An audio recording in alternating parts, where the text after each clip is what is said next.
প্রকাশিত হলো Bangladesh premier league BPL এর একাদশ আসরের থিম সং, যার কয়েকটা লাইন লিখেছেন প্রধান উপদেষ্টা ডক্টর মোহাম্মদ ইউনূস। সন্ধ্যায় বিসিবিতে ফ্র্যাঞ্চাইজি ভিত্তিক গ্লোবাল টি-20 গ্রাফিতি অনুষ্ঠানে যোগ দিয়ে এ কথা জানান যুব ও ক্রীড়া উপদেষ্টা আসিফ মাহমুদ সজীব ভূঁইয়া। 30 ডিসেম্বর পর্দা উঠবে দেশের ঘরোয়া ক্রিকেটের বাণিজ্যিক এই টুর্নামেন্টের।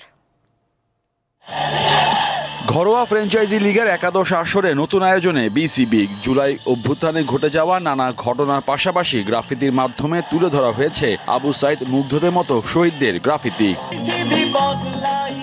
আগামী 30 ডিসেম্বর শুরু হবে ঘরোয়া ক্রিকেটের সবচেয়ে বড় টি-20 গ্লোবাল টুর্নামেন্ট। আসরের থিম সং প্রকাশ করা হয়েছে। স্যারকে অ্যাপ্রোচ করেছিলাম যে স্যার আপনি তো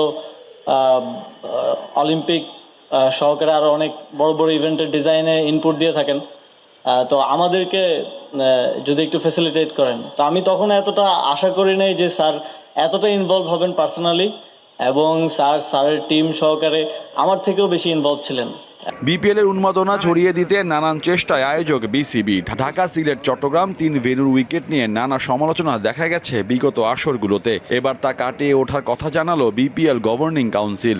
আমরা যতই বাইরে থেকে ভাইব আনার চেষ্টা করি না কেন, বাইরে যত অ্যাক্টিভিটি করি না কেন, আলটিমেটলি বিপিএল এর একটা বড় লক্ষ্য হচ্ছে যে এখানে আমরা একটা টুর্নামেন্ট খেলতে চাই যেখানে কম্পিটিটিভ ক্রিকেট খেলা হবে এবং আমাদের প্লেয়াররা সেটা অংশগ্রহণ করবে এবং এখান থেকে কিছু বেনিফিট নিতে পারবো, আমরা একটা ভ্যালু অ্যাড করবে আমাদের ক্রিকেটে।